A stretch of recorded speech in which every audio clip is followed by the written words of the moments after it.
Apakah Sheol dan Hades itu?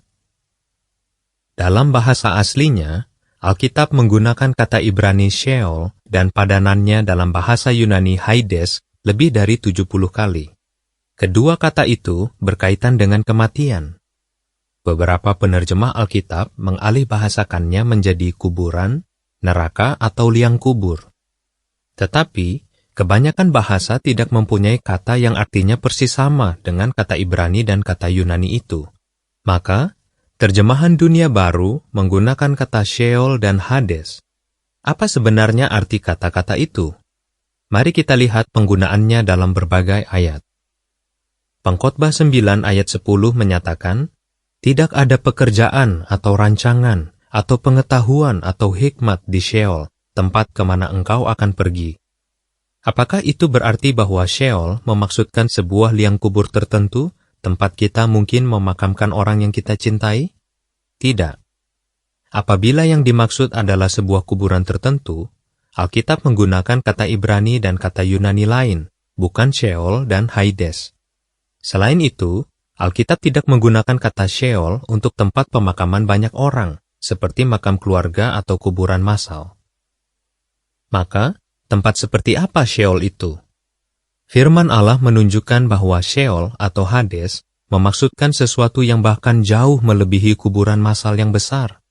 Misalnya, Yesaya 5 ayat 14 mengatakan bahwa Sheol itu luas dan telah mengangakan mulutnya lebar-lebar melampaui batas. Meskipun dapat dikatakan bahwa Sheol telah menelan tak terhitung banyaknya orang mati, Sheol tampaknya belum puas juga. Tidak seperti pekuburan harfiah manapun yang hanya dapat menampung orang mati dalam jumlah tertentu, Sheol tidak pernah puas. Artinya, Sheol tidak pernah menjadi penuh dan tidak ada batasnya.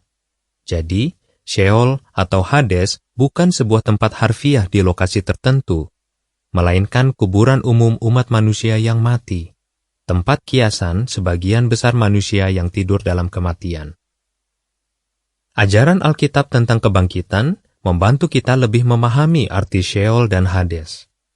Firman Allah menghubungkan Sheol dan Hades dengan kematian yang disertai harapan kebangkitan. Catatan kaki mengatakan, sebaliknya, orang mati yang tidak akan dibangkitkan tidak disebutkan berada di Sheol atau Hades, tetapi di Gehenna.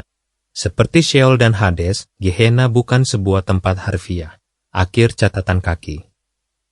Firman Allah juga menunjukkan bahwa Sheol atau Hades tidak hanya berisi orang-orang yang telah melayani Yehuwa, tetapi juga banyak orang yang tidak melayaninya.